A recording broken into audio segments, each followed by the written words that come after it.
Hello friends, എല്ലാവർക്കും സ്വാഗതം പുതിയ വീഡിയോയിലേക്ക്. ഇന്ന് ഞാൻ വന്നിട്ടുള്ളത് വളരെയേറെ രുചികരമായിട്ടുള്ളൊരു ഫിഷ് കറി റെസിപ്പി ആയിട്ടാണ്. വീഡിയോ കണ്ടിട്ട് ഇഷ്ടപ്പെടുവാണെങ്കിൽ ലൈക്ക് ചെയ്യുക, ഷെയർ ചെയ്യുക, കമൻറ്റ് ചെയ്യുക, ചാനൽ സബ്സ്ക്രൈബ് ചെയ്യാനും മറക്കരുത്. ഒപ്പം നമുക്ക് നേരെ വീഡിയോയിലോട്ട് പോവാം. ആദ്യം ഫിഷ് കറിക്ക് വേണ്ടിയിട്ടുള്ള അരപ്പ് റെഡിയാക്കി എടുക്കാം. അതിനായിട്ട് മിക്സിയുടെ ചെറിയ ജാറിലോട്ട് 1/4 മുറി തേങ്ങ ചിരകിയത് ഇട്ട് കൊടുക്കാം. ഇനി ഇതിലോട്ട് 1.5 ടേബിൾ സ്പൂൺ മുളക് പൊടി, 1 ടേബിൾ സ്പൂൺ മല്ലിപ്പൊടി, 1/2 ടീസ്പൂൺ മഞ്ഞൾപ്പൊടി ഇട്ട് കൊടുക്കാം.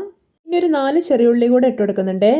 ഇനി കറിക്ക് നല്ലൊരു ടേസ്റ്റും കൊഴുപ്പും കിട്ടാൻ വേണ്ടിയിട്ട് 7 ബദാം കൂടെ ഇട്ട് കൊടുക്കുന്നുണ്ട്. എന്നിട്ട് ആവശ്യത്തിന് വെള്ളം ഒഴിച്ചിട്ട് നല്ല സ്മൂത്ത് ആയിട്ടൊന്ന് അരച്ചെടുത്ത് വരാം. ഞാൻ എന്താ നല്ല സ്മൂത്ത് ആയിട്ട് തന്നെ അരച്ചെടുത്തിട്ടുണ്ട്. ഇനി ഇത് മാറ്റി വെക്കാം. കറി ഉണ്ടാക്കാൻ വേണ്ടിയിട്ട് ഞാനിവിടെ ഒരു കടായി അടുപ്പത്ത് വെച്ചിട്ടുണ്ട്. ഇതിലോട്ട് ഒരു 2.5 ടേബിൾ സ്പൂൺ ഓയിൽ ഒഴിച്ചു കൊടുക്കാം. ഇപ്പോൾ ഇതാ ഓയിൽ ചൂടായി വന്നിട്ടുണ്ട്. ഇനി ഇതിലോട്ട് 1 ടീസ്പൂൺ കടുകും 3 വറ്റൽമുളകും ഇട്ട് കൊടുക്കാം. എന്നിട്ടൊന്ന് ഫ്രൈ ചെയ്തെടുക്കാം. ഒരു മീഡിയം ഫ്ലെയിമിൽ വെച്ചിട്ട് ഫ്രൈ ചെയ്തെടുക്കണേ, കരിഞ്ഞു പോകരുത്.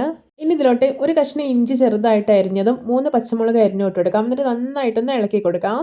ഈ ഇഞ്ചിയും പച്ചമുളകൊക്കെ ഒന്ന് മൊരിഞ്ഞു വരണം. ഇനി ഇതിലോട്ട് ഒരു വലിയ ഉള്ളിയുടെ പകുതി അരിഞ്ഞതും ഒരു തക്കാളി അരിഞ്ഞതും ഇട്ട് കൊടുക്കാം. ഇനി കുറച്ച് കറിവേപ്പില മുറിച്ചിട്ടെടുത്തിട്ട് നന്നായിട്ടൊന്ന് വഴറ്റിയെടുക്കാം. ഇപ്പോൾ ഇതാ ഉള്ളിയും തക്കാളിയൊക്കെ പാകത്തിന് വഴന്നു വന്നിട്ടുണ്ട്. ഇനി ഇതിലോട്ട് അരപ്പ് ചേർത്ത് കൊടുക്കാം. ഈ ഒരു അരപ്പ് ചേർക്കുമ്പോഴാണ് കറിക്കൊരു വെറൈറ്റി ടേസ്റ്റ് ഉണ്ടാവുന്നത്.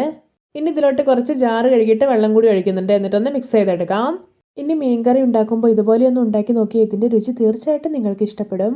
ഇനി ഇതിലോട്ട് ആവശ്യത്തിനുള്ള ഉപ്പിട്ട് കൊടുക്കാം. എന്നിട്ടൊന്ന് മിക്സ് ചെയ്തതിനു ശേഷം അടച്ചു വയ്ക്കാം. അരപ്പൊക്കെ കുക്കായി വരട്ടെ. ഞാനിവിടെ എന്താ കറിയിൽ ഒഴിക്കാൻ വേണ്ടിയിട്ട് ചെറിയൊരു ചെറുനാരങ്ങയുടെ വലുപ്പത്തിൽ വാളംപുളി ഒന്ന് വെള്ളത്തിലിട്ട് വെച്ചിരുന്നതാണ്. അപ്പോൾ അതിൻ്റെ ചണ്ടിയെല്ലാം കളഞ്ഞിട്ട് പിഴിഞ്ഞെടുത്തിട്ടുണ്ട്. നമുക്കിത് മാറ്റി വയ്ക്കാം. ഞാനിവിടെ വാളംപുളി മാത്രമേ യൂസ് ചെയ്യാറുള്ളൂ. നിങ്ങൾക്ക് കുടംപുളിയാണ് ഇഷ്ടമെങ്കിൽ അത് യൂസ് ചെയ്യാം. ഇപ്പോൾ കണ്ട കറി നന്നായിട്ട് തിളച്ച് കുറുകി അരപ്പൊക്കെ കുക്കായിട്ടുണ്ട്. ഇനി ഇതിലോട്ട് പുളിവെള്ളം ഒഴിച്ചു കൊടുക്കാം. എന്നിട്ട് നന്നായിട്ട് മിക്സ് ചെയ്തെടുക്കാം.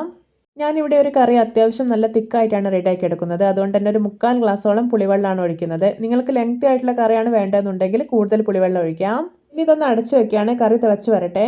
ഇപ്പോൾ ഇതാ കറി നോക്കിയാൽ നന്നായിട്ട് വെട്ടി തിളച്ച് വന്നിട്ടുണ്ട്. ഇനി നമുക്കിതിലോട്ട് മീൻ ചേർത്ത് കൊടുക്കാം. ഞാനിവിടെ ഒരു മീഡിയം സൈസിലുള്ള അയക്കുറ മീനാണ് എടുത്തിട്ടുള്ളത്. ഇത് കറിയിലോട്ട് ഇട്ട് കൊടുക്കാം.